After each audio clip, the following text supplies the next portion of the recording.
guys, Lon from Fanboy Planet here with John Romita Jr., artist of the Kick-Ass comic book and inspiration for the movie Kick-Ass. Thanks for being here, John. First of all, the one thing I want to know is, been a big fan of your work for a long time, X-Men, you know, all the stuff you've done before. Would you say that this is probably, the artwork you did for the comic, would you say that was probably some of the most violent stuff you've done? Or not some of it, definitely was the most violent. Interestingly enough, there's plenty of violence in mainstream comics. They call it discretionary violence. Right. And somebody gets the snot beat out of them. We just don't show the broken bones and the blood as often as this was. So yeah, this is definitely the most violent. So was it kind of a pushing your style a little bit? How did you, was it comfortable for you? I mean, because the artwork is fantastic, and you know, it obviously inspired the movie, and you know, but how did, you know, as an artist, usually drawing, you know, I don't want to say mainstream stuff, but you know, this was a little out of, you know, what you normally draw. So what was that like? There were three things I had in mind, or two things I had in mind. Once, I wanted to have a different style from my normal artwork, just for the sake of doing something different since this was creator-owned. Right. So I made an effort to not do any black shading and black fields in the artwork. It was all line work. Right. So that was the first attempt at being different. And then in concern for the amount of violence that was going into it, I overthought it and said, this is going to be insane. How am I going to handle this? I was a little worried.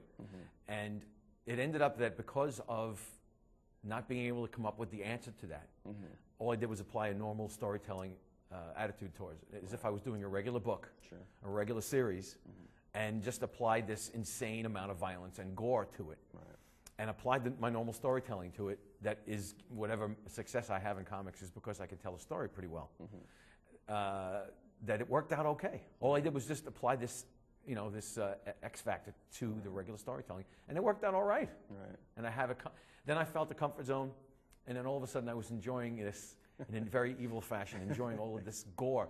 My God, I was going to bed at night saying, okay, tomorrow I have to come up with a new way of chopping somebody into little pieces. Right. How am I going to do this? Right. How fun was that getting the scripts from Mark Millar and just going, wow, I get to, I get to draw a 9-year-old girl, you know, kicking a bunch of ass. I don't want people thinking that I'm a sick bastard, but I had to come up with ways that were new.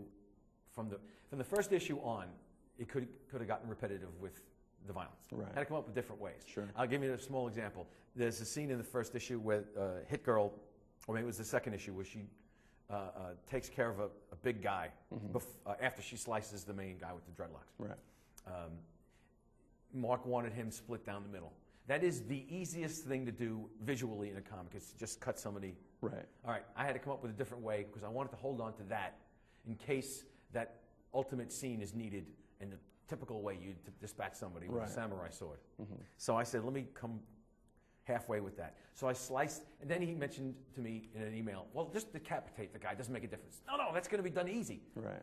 So I had him cut the top of his head off. After I had her cut the top of his head off after disemboweling him. So it was ch. Right. And I'm thinking to myself at dinner time, I swear I'm thinking, okay, my son's talking to me, my wife is talking to me. I'm thinking, all right, first we cut his belly open, and then the stuff will fall out while I'm eating steak. And then, all right, then we'll chop the top of his head off. And on the floor, they will have the part of the head that shows, and then he'll be bleeding all over the place. I had to go on the internet and look at the cross-section of a brain. Oh, wow. So this is how sick you become. All the while discussing the Yankees with my son. So basically, you and Mark created these characters for the book. What's it like seeing something, you know, because most of the stuff you've drawn was already established characters. This is your stuff on the screen. How did it feel for you?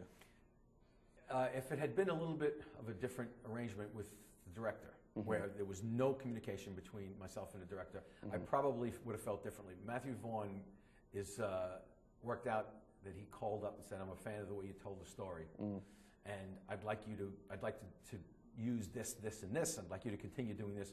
He just claimed, and now I have no reason to believe that he was lying, because there are some story parts that were spot on. And he said, I like the way you tell the story. We're going to use this. We're going to use that. And Mark tells me that he was literally, in addition to the storyboarding artists, he was using the comic for visuals. Right. He was a fan of the storytelling, a fan of the comic. You can't get a bigger compliment than that. Right. In my field, because all artists, maybe even some writers, as creators, were basically directors in some way. Yeah, yeah. And to get this close to it and have that happen in Matthew's mind to tell the story this way, even camera angles at some point, is the best of all compliments. And then, of course, to direct the animated sequence was the ultimate in compliments, too. I felt better about this than I could have had it been a novelization that had been turned into a film. Right.